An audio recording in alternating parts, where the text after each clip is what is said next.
today we are going to see the classification of the signals based on its properties. So basically, whenever we are dealing with the system analysis, we are exciting the system with certain kind of the signal, and we are observing the response of the system to that excitation or to that input signal, and we are interrelating the response with the excitation or with the input, and from which we are evaluating the performance of the system. So this is the procedure which is normally followed in the analysis of the system. So as to have the true analysis, one must be familiar with the properties of the signal, types of the signals, so that we could have the effective analytical treatment of the system. And that's why we are going to have a focus on the signals and its classification and its properties. Basically, signal can be defined as a physical quantity which changes with respect to time. Quantity changing with respect to time.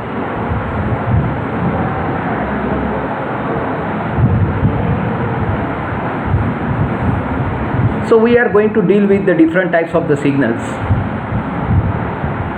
Basically, we are going to deal with the single dimensional signal.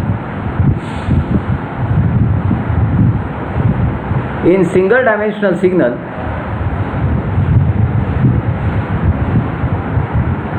the signal is a function of only one independent variable. Signal amplitude is a function of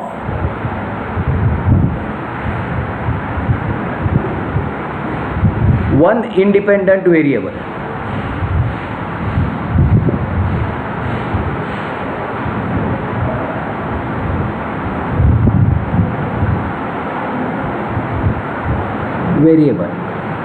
And we are going to deal with this signal. For example, in our case, the time is an independent variable and amplitude of the signal is changing with respect to time. So we are going to deal with the single dimensional signal. Now when we are dealing with single dimensional signal, there are two variables. One is dependent variable, which is mapped on y-axis, and another is independent variable, which is mapped on x-axis. So on x-axis we are mapping the time variable. X-axis gets mapped with the time variable, whereas on y-axis we are going to map the value or amplitude of the signal.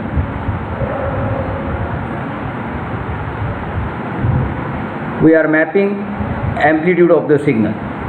Now, the classification of the signal is based on the way in which these two axes are used while defining the signal. So there are two axes and there are two variables. So there are four possible combinations which categorizes the signal. So these classifications are with reference to these two axes. If we are using the time variable in continuous manner, it is said to be a continuous time, and in similar way, if we are using the amplitude or value axis in continuous manner, it is said to be a continuous valued signal. So one of the class of the signal is continuous time, continuous value. Another class is if we are dividing the time axis in regular intervals in uniform manner, then it is said to be a discrete time signal. but at the same time we are using the amplitude axis in continuous manner. So it is said to be a discrete time continuous valued signal. Then if we are using the time axis in continuous manner, but we are dividing the amplitude axis in different levels, uniform or non-uniform levels, then that is said to be a discrete valued signal. We will detail out these particular categories. Then if both the axes are divided in regular manner, then it is defining a discrete time, discrete valued signal. So we are going to deal with each of the type of the signal. First, when we are looking at the continuous time, continuous valued signal, in this case there are two variables. The variable which is mapped on x-axis is a time variable. So that time instance is having a span of minus infinity to plus infinity. So this time is used in continuous manner. So signal is defined at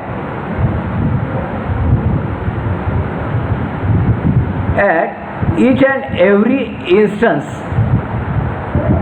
so as to form the continuous time signal, and time can vary from minus infinity to plus infinity. Whereas the amplitude of the signal, for example A, if we are defining amplitude as A, that amplitude also is can vary from minus infinity to plus infinity, and it can have any value.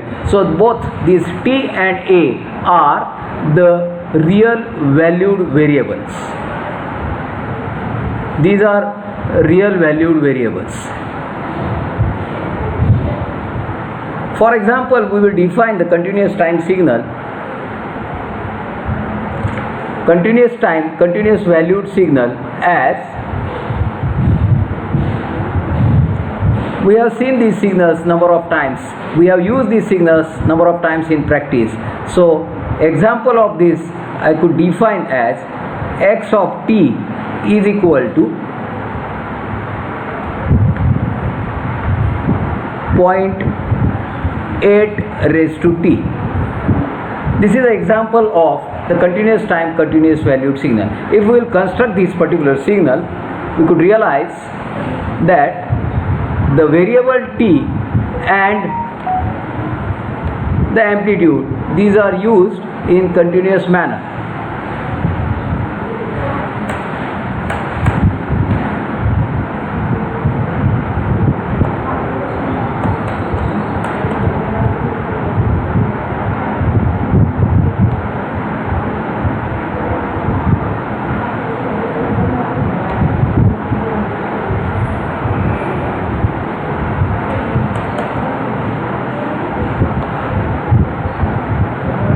Wait for a minute.